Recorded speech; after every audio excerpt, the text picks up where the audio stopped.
Since ancient times, these creatures have instilled a deep-seated, primal fear in humans. Hidden beneath the thick canopy of the dense jungle, they exist in a world of their own, remaining unseen by most. And enduring life in such an environment can indeed be extremely challenging. Welcome to Echoes Beyond, and today we are featuring the masters of ambush hunting, the tarantulas. Yes, the fascinating tarantulas. Please remember to appreciate these incredible furry hunters, and do subscribe to our channel for more. And now, let's get started.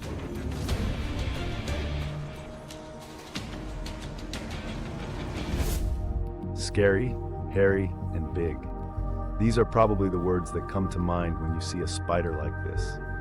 This creature, with its formidable name tarantula, is known as the king of baboons, and it can have a leg span of up to 20 centimeters. And then there's the tarantula Goliath, which can grow to be 1.5 times larger. It's worth mentioning right away that tarantulas are two completely different kinds of spiders.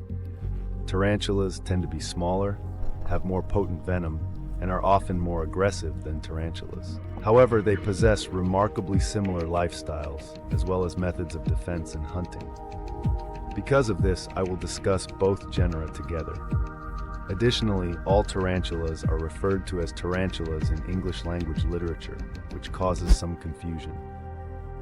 These spiders inhabit regions across the globe. The largest ones, though, are found in the humid rainforests of South America. Both genera have spinning organs, yet they do not create webs in the traditional sense. Spiders secrete silk, which they always wrap around the entrance to the burrow. And the burrow, by the way, can be up to 60 centimeters deep. It is not exactly the most hospitable of dwellings, and that is precisely where the king baboon resides. This web is not sticky, yet it functions like a stretch, transmitting even the slightest of vibrations inside. The moment an intruder passes by, the spider quickly leaps out of its hole and attacks.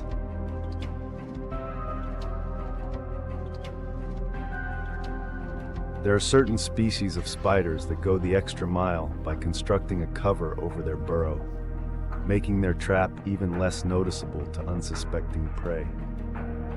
Even the heavily armored Scolopendra is helpless against such a rapid and sudden predator.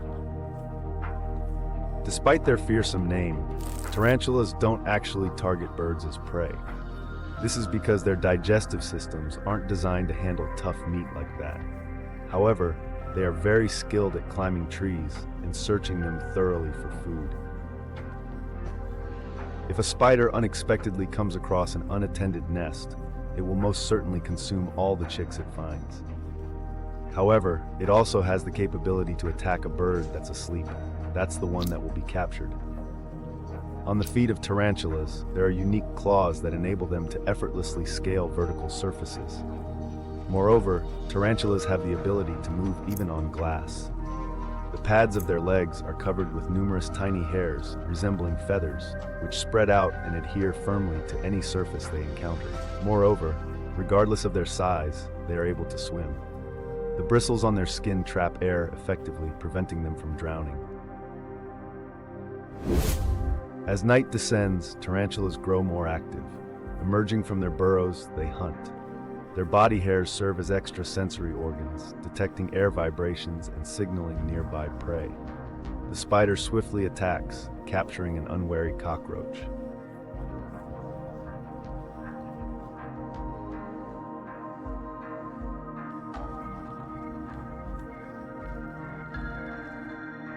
Small lizards are also in danger.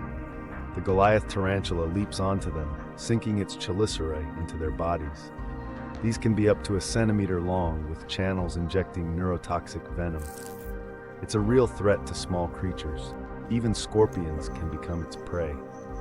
Their chitinous shell is tough for the chelicerae to pierce, but size isn't on the scorpion's side.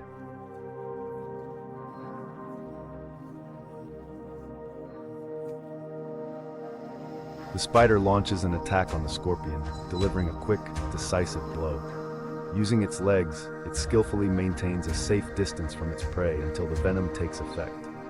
Once the poison works, the giant spider carries the scorpion away. This doesn't even begin to cover mice, which are among the tarantula's favorite targets. Her spider quickly retreats to a secluded spot as digestion takes a long time. They can even catch an opossum, but another hunter lurks in the forest. It's the spearhead snake, the most venomous in South America. Local treatments for its bite involve immediate amputation of the limb. The spider senses it coming and exits its burrow. Yet the snake's heat sensors fail against this hunter.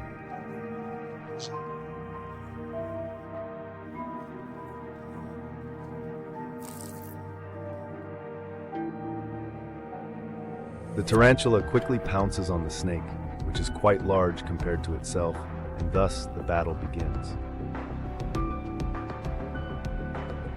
Amazingly, the spider comes out of this battle as the winner. Once the prey is defeated, digestive juices start to flow from its fangs, transforming the snake's insides into a sort of soup. This meal is sufficient to sustain the spider for several months. However, naturally, spiders do have their own enemies, and primarily, it depends on the size of the adversary. For instance, a large scalopendra can capture and consume even a Goliath spider. The coati, a raccoon relative from South America, is another foe. With its sharp sense of smell and hearing, it locates the spider swiftly. However, birds have defenses. Their body hairs are sharp, with tiny serrations like needles. Just a few leg swings release thousands of hairs into the air, irritating the nose and eyes.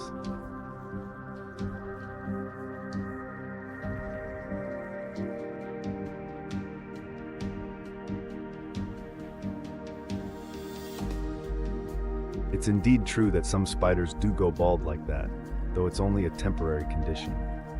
Naturally, we cannot overlook mentioning this wasp, known as nothing less than a tarantula hawk. There's a video about it available on the channel, and I highly suggest you take the time to watch it. However, for spiders to grow larger, they must undergo a molt. This is a highly vulnerable process during which these giants become completely defenseless. The spider rolls over onto its back and attempts to free itself from its old skeleton in this manner. The new skin, along with the chelicera, remains quite soft. It will take several days before he can eat again. However, this process allows it to regenerate lost limbs. Interestingly, spiders require water to move. When they locate a puddle, they immerse their legs in it and effectively pump the liquid internally, enabling them to extend. Additionally, the legs are regulated by the heart, which can increase blood pressure within them when needed. It works like a hydraulic tool. That's why, by the way, dead spiders have their legs immediately pressed against the body. Both tarantulas and tarantulas and tarantulas always live alone, because cannibalism is common among them. Therefore, when it comes to reproduction, you need to act with extreme caution. Females are usually noticeably larger than males, and they more often hide in burrows. When approaching such a burrow, you must be prepared for anything. For a fierce female, this is a real meal. The male absolutely needs to make an attempt to secure the female's chelicera using his legs. If he cannot achieve this, then it is crucial to retreat swiftly. However, if all goes as planned, he will then proceed to use his front legs to inject seminal fluid into a unique pocket located on the female's abdomen. Following this, it is essential to make a quick escape. Alternatively, he may also try to push the female back into her burrow. And when the time finally arrives, the female constructs a cocoon using silk, where she deposits up to several thousand eggs and then carefully sews them up. After they hatch, the young spiders do not remain with their mother for very long. It's dangerous for their survival. In fact, only a few can grow to this size. Generally speaking, females are capable of living for over 20 years, while spiders and males live only about 8. Regarding humans, the bite from such spiders is quite painful. At the site of the bite, a swelling forms which persists for several hours. However, the venom is not harmful to humans, and there have been no reported deaths from tarantula or tarantula bites. In fact, spiders usually give a warning beforehand by standing up on their hind legs and releasing a cloud of hairs into the air. Additionally, local tribes view spiders as a true delicacy, and they enjoy roasting tarantulas over the fire. Even their fangs are utilized as toothpicks. Fortunately or unfortunately, this practice does not negatively impact their population, and tarantulas continue to thrive. This is how surprisingly dangerous this small world can be. I truly hope you found it interesting and enjoyed watching the video. Please don't hesitate to give it a rating. Feel free to write in the comments if you think I might have overlooked something. Make sure to subscribe to the channel, and remember to turn on the notifications. I'll see you again in a week. Goodbye.